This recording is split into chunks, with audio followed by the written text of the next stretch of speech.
नमस्कार, आदाब, स्वागत है आप सभी का। मैं हूं दिलावर चौधरी। इस वक्त मैं जनपद मुजफ्फरनगर के निमलाना गांव में मौजूद हूं। हालांकि अभी कुछ दिनों पहले लोकसभा चुनाव हुए, उसके बाद अब उपचुनाव का बिगुल बज रही। तो आज निमलाना गांव के अंदर एक आजाद समाज पार्टी का सदस्यता अभियान चलाया गया है, जहां आजाद समाज पार्टी के जिला अध्यक्ष आज वहां पर सदस्यता अभियान में पहुंचे हैं।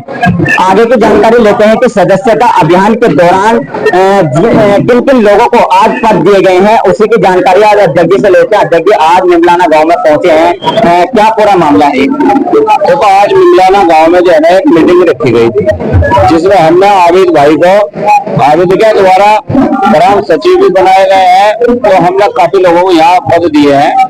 तो हमारे नगर अध्यक्ष महानगर अध्यक्ष सलीम सूफी साहब ये यहाँ बड़ी मेहनत कर रहे हैं। तो हम तो सारा जिला देख रहे हैं, लेकिन इधर महानगर के आसपास के जो गाँव है, यहाँ सलीम सूफी सलमानी जी को जिम्मेदारी दी हुई है। तो इन लोगों ने यहाँ एक टीम गठित की गाँव समाज के लिए। इधर क्षेत्र में जो है ना लोगों को सुख दुख में भाई काम आए, कोई समस्या हो इस तरह की, तो हमने आबिद भाई को जिम्मेदारी दी है। और बस ये अपना काम बड़े जोरों शोरों से जो है आपकी मीरापुर में तैयारी चल रही है। हालांकि अभी जो है उपचुनाव की अभी डेट अभी घोषणा नहीं हुई है, तो क्या लग रहा है कि किस तरह से जनता का रुख अब उपचुनाव की तरफ दौड़ रहा है?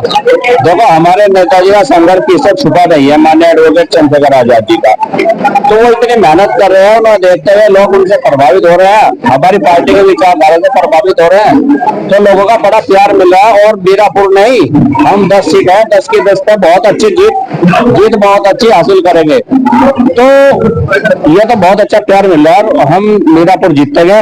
और यहाँ से 2027 में इसके बाद देवराव सरकार बनेगी, हमारा आगाज होगा मीरापुर। अच्छा, आपने अभी मंच के दौरान अभी समाजवादी पार्टी का सवालिया निशान उठाया है कि समाजवादी पार्टी को मुसलमान वोट देता है, आजाद समाजवादी को पार्टी को वोट नहीं देता। तो उसको लेकर किस तरह से आप?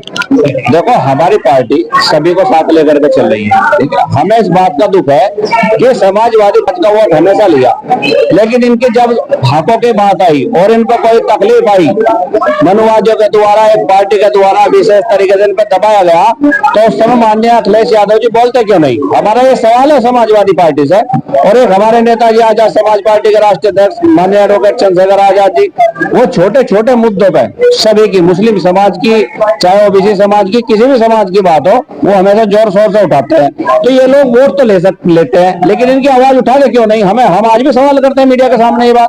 तो आपने आजम खां को लेकर भी निशाना साधा है। एक बात बताओ, आजम खान साहब इतना बड़ा चेहरा, मुस्लिम समाज के इतने बड़े नेता, और उनके लिए उनके राष्ट्रीय अध्यक्ष अगर नहीं बोल पाए तो ये शर्मनाक बात नहीं है क्या? हम कह रहे हैं इस बात को, उनको बोलना चाहिए था। जब आजम खान साहब को झूठे मुकदमे लगाकर जेल डाला गया, तो माननीय अखिलेश यादव जी ने क्यों उस पर जो है ना एक्शन नहीं लिया? क्यों धरने नहीं दिए? क्यों उनके भाजपा के खिलाफ क्यों नहीं खड़े हुए? आप उन्होंने जेल काटी, वो अपने आप जो है ना मतलब सजा उन्होंने भुगती। आजाद समाजवादी पार्टी का बताओ उसमें कितना बड़ा योगदान रहा उनको छुड़ाने के लिए, बताइए। तो आगे उपचुनाव है, तो आगे आप आजाद समाज पार्टी की रणनीति क्या है? देखो भाई, हमारी रणनीति तो ये है कि हम अपनी जनता का काम करना चाहते हैं। जनता का प्यार मिलेगा हमें, वोट हमें जनता अपने आप देगी जब हम जनता का काम करेंगे। जब काम करेंगे तो जनता को दिखेगा ये काम कर रहे। तो भैया, हम काम करने वाले किसान मजदूर लोग हैं, हम अपने लोगों की आवाज दिल से उठाते हैं और संघर्ष भी करते हैं। अगर हमारे लोगों के साथ प्रशासन गलत करेगा, चाहे हमें जेल में डाल दे, हम आवाज अपनी बंद नहीं करेंगे। हम फिर भी धरने बैठेंगे। यदि अगर हमारे लोगों की आवाज बंद की जाती है तो हम इसमें हटने वाले नहीं है, चाहे हमें जेल में डाल दे, हम हक की लड़ाई हमेशा लड़ते रहेंगे। तो हमारे साथ अभी जो है बातचीत करने के लिए निमलाना के ग्राम अध्यक्ष भी मौजूद हैं। तो सर, क्या कहना चाहेंगे? आज आपको पद मिला है आजाद समाज पार्टी। ये भाई सलीम की मेहनत है, भाई सलीम चंद्रशेखर आजाद समाज पार्टी, हम उनके चाहने वाले हैं। हम उनसे पूरा सपोर्ट करेंगे। हम पूरे गांव को बटला करके उन्हें कहेंगे, उनसे वोट डलवाएंगे। क्या लग रहा है कि आजाद समाज पार्टी को जो मीरापुर की जनता है, क्या एक तरीके से भरपूर वोट देगी जिस तरीके से भाजपा को लोकसभा चुनाव में झटका दिया? इंशाल्लाह हमारे रिश्तेदार हैं वहाँ के मीरापुर की लेडी, वहाँ जाएंगे, मेहनत करेंगे और डलवाएंगे। तो मेरे साथ में जो है सहारनपुर मंडल के प्रभारी भी हमारे साथ मौजूद हैं। तो आप बड़े जोरों शोरों से आजाद समाज पार्टी के लिए बड़ी आवाज बुलंद करते हैं, काफी संघर्ष भी आप लोगों ने किया है, तो इसको लेकर क्या कहना चाहिए? देखिए सर, पहले तो आपका हार्दिक धन्यवाद करूंगा बीएम न्यूज का कि आप हमें कवर करते हैं। आप स्वतंत्र पत्रकारिता में हैं तो हम आपका हार्दिक आभार करते हैं। देखिए, चुनाव एक लोकतांत्रिक व्यवस्था है। बाबा साहब ने संविधान में चुनाव की व्यवस्था बनाई है। लोकतांत्रिक देश है, चुनाव एक अभिव्यक्ति है, वो सभी चुनाव लड़ सकते हैं। लेकिन चुनाव के नाम पर अभी हमारा बेड़ा सादात एक गांव पड़ता है, वहां पे एक एट्रोसिटी कराई गई। मुस्लिम गुर्जर समाज को वहां पे जो है लड़ाने का प्रयास किया गया कुछ असामाजिक तत्वों द्वारा। तो उसमें आजाद समाज पार्टी भीम आर्मी के पदाधिकारी एवं कार्यकर्ताओं ने आगे आकर वहां पे सुलह कराई और एक आपसी भाईचारे का संदेश दिया। मैं सर आपको बताना चाहूंगा कि हमने श्री जाहिद हसन जी को मीरापुर से कैंडिडेट आजाद समाज पार्टी का घोषित किया है और 18 दिन हो गए हैं कैंडिडेट घोषित हुए। सर मैं आपको बताना चाहूंगा कि जितने भी तमाम दल वहां उपचुनाव में चुनाव पार्टिसिपेशन करेंगे, उन्होंने अभी तक कैंडिडेट क्यों नहीं दिया, मेरा उनसे सवाल है। मेरा सवाल आपके राष्ट्रीय लोकदल और बीजेपी के जो गठबंधन के प्रत्याशी हैं वे कहाँ हैं, समाजवादी के प्रत्याशी हैं वे कहाँ हैं, और बहुजन समाज पार्टी के प्रत्याशी कहाँ है, कांग्रेस के कहाँ है?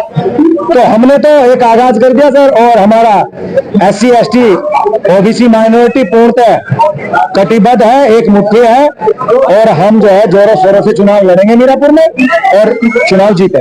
तो मीरापुर की जो जनता है उसके लिए आपके चुनाव में क्या क्या किस तरह के कार्य रहेंगे? देखिए सर, सर्वप्रथम तो जो मीरापुर की जनता है वहाँ 2000 से उस कॉन्स्टिट्यूएंसी पे बाहरी कैंडिडेट को पार्टियां ला देती हैं, चुनाव लड़ा देती है। चुनाव लड़ने के बाद वहां का जो बाहरी कैंडिडेट होता है, विधायक बनता है, वो वहां से उड़नछू हो जाता है। तो सबसे पहली क्वालिटी तो यह है आजाद समाज पार्टी की कि हमने स्थानीय रूरकेली गांव से और स्पेशली मुस्लिम समाज जोजा समाज से हमने जो जाहिद भाई को टिकट दिया, ये स्पेशल टिकट है, पहली बात तो। और दूसरी बात यह है कि स्थानीय विधायक वहां रहेगा तो वहां जैसे कि प्रमुख मुद्दा है वहां हमारे किसान का मेरे संगठन का, जो हमारे किसान का मेरे लोगों में कहते हैं जी हमारे मोरना शुगर मिल की पैराई बहुत कम है, 20 से 25 हजार प्रति क्विंटल 24 घंटे की इसकी पैराई है, तो उसको बढ़ाने का काम किसी ने नहीं किया। और तमाम स्कूल है, डिग्री कॉलेज की एक मांग है वहां की जनता की, और तमाम स्थानीय मुद्दे है शिक्षा को लेकर, सड़कों को लेकर। तो उनके हमें सफलता मिलेगी और हम परस्पर काम करेंगे। तो देखा जाए कि जब चुनाव का दौर होता है सारी पार्टियां एक जगह इकट्ठी हो जाती हैं, लेकिन सारी पार्टियां इकट्ठी होने के बाद में अपने अपने तरीके से जनता को अपनी तरफ आकर्षित करने का काम करती है, वोट मांगने का काम करती है। लेकिन जब चुनाव कंप्लीट हो जाता है, जो वादे होते हैं उन वादों से चुनाव के बाद मुकर जाती है। जो जमीनी स्तर पर जो जमीनी स्तर पर जो काम होते हैं वो दिखाई नहीं देते चुनाव के बाद। देखिए ऐसा है सर, जब से देश में परस्पर दो पार्टी है, भारतीय जनता पार्टी और कांग्रेस पार्टी, इनका ऐसा चोली दामन का साथ है कि यहाँ कोई नया आया ही नहीं। अब आप देख लीजिए, आज इस 21वीं सदी में सोशल मीडिया के युग में आप एक ग्राम प्रधानी का चुनाव अगर लड़ते हैं, नीमलाना बहुत बड़ा गाँव, मैं आपको एक एग्जाम्पल देता हूँ। अगर यहाँ शिक्षित सुव्यवस्थित व्यक्ति को चुनाव प्रधानी का लड़ाया जाए तो उसको कोई वोट नहीं करेगा, क्योंकि चंद धड़ा इनके द्वारा जो है इनका ब्रेन वॉश करके रखा गया इन पार्टियों के द्वारा। उसको पता ही नहीं कि हमारी शिक्षा क्या है, स्वास्थ्य क्या है, रोजगार क्या है, क्योंकि संविधान उन्हें पढ़ा नहीं। अब ये जो लोग चंद्रशेखर भाई के साथ जुड़ रहे हैं, तमाम संगठनों के लोग, चाहे SC ST हो, मुस्लिम OBC जो भी हो, वे बाबा साहब के संविधान में जो व्यवस्थाएं है, मौलिक अधिकार है, मौलिक कर्तव्य है, बोलने की, रहने की, बसने की जो आजादी बाबा साहब ने दी है इस देश में, वो सभी को मूलतः मिलनी चाहिए। तो आज जो हमारा धड़ा बढ़ा है वो शिक्षा के आधार पर बढ़ा है। और हमारे जो भीम आर्मी चीफ है वो चंद्रशेखर आजाद, वो बहुत शिक्षित व्यक्ति है, कानून में की डिग्री उनके पास, वकील है। तो हमारा यही संदेश है पूरे राज्य में और पूरे देश की जनता को कि हम शिक्षा के आधार पर और सेक्युलरिटी के आधार पर नेता को चुने। तो मंच से दिया गया कि जब आजाद समाज पार्टी सत्ता में आएगी या आजाद समाज पार्टी के जो मंत्री होंगे तो जिस क्षेत्र का कार्य होगा स्कूल को लेकर के हम स्कूल को सुधारने का काम करेंगे। ये वजह उत्तर प्रदेश के अंदर सबसे ज्यादा बड़ी मानी जाती है, क्योंकि शिक्षा का अगर एक स्तर देखा जाए तो बहुत ही गिरा हुआ स्तर है, क्योंकि बच्चों को उभरने नहीं दिया जाता। अगर बच्चा उभरता है तो उसको नीचे गिराने का काम जो है आज की मौजूदा सरकार जो कर रही है। तो किस तरीके के निर्णय आपकी पार्टी द्वारा लिए जाएंगे? देखिए सर, मैं आपको बताना चाहूंगा, अभी का एक चौंकाने वाला आंकड़ा है। उत्तर प्रदेश में 22,782 स्कूल कंपोजिट कर दिए गए, वो सरकारी भी हैं और अर्ध सरकारी भी हैं। तो शिक्षा को ये लोग किस तरह से तोड़ना चाहते हैं वो तो इनकी मंशा साफ है। भाई 22,500 स्कूल आपने कंपोजिट कर दिए, जहां पे हमारा एससी और मुस्लिम बच्चा पढ़ता है, इनके पास मूलभूत व्यवस्थाएं नहीं है, तो एक सरकारी स्कूल में जाएंगे। तो यहाँ आपने जो एक रेस्ट्रिक्शन लगा दिया कि भाई इसको कंपोजिट कर दो, इसको प्राइवेट कर दो आधा, तो ये तो इनकी शिक्षा पे मंशा है। अब दूसरी ले लीजिए, देखिए ऐसा है, अभी तक पिछले 15-20 सालों से कोई नेतृत्व करने वाला व्यक्ति नहीं था। आज अगर कोई नेतृत्व करने वाला पैदा हुआ है तो एडवोकेट चंद्रशेखर आजाद है, और ये हमने करके दिखाया सर। हमने जमीन से लड़ाई लड़ी, पिछले 11 साल से भीम आर्मी के लोग पूरे देश में 28 राज्यों में संगठन चला रहे हैं हम लोग। हमने लड़ाई लड़ी, परस्पर मेहनत करी, और हमने 1 साल मेहनत करके नगीना में बम्पर वोट लेकर के और इन तमाम पार्टियों को ये दिखा दिया कि चंद्रशेखर एक नाम नहीं है, चंद्रशेखर एक विचारधारा है। अच्छा, उत्तर प्रदेश के अंदर यानी पश्चिमी उत्तर प्रदेश के अंदर किसानों की सबसे बड़ी बेल्ट मानी जाती है गन्ने को लेकर। अभी हालांकि अभी पेराई सत्र अभी 2024-25 शुरू नहीं हुआ है। गन्ने का जो भाव है, जिस तरीके से ये किसान जो लोग हैं 450 से ऊपर गन्ने का भाव मांग रहे थे, लेकिन सरकार ने अभी 370 पर लाके अभी इसको रोक दिया है।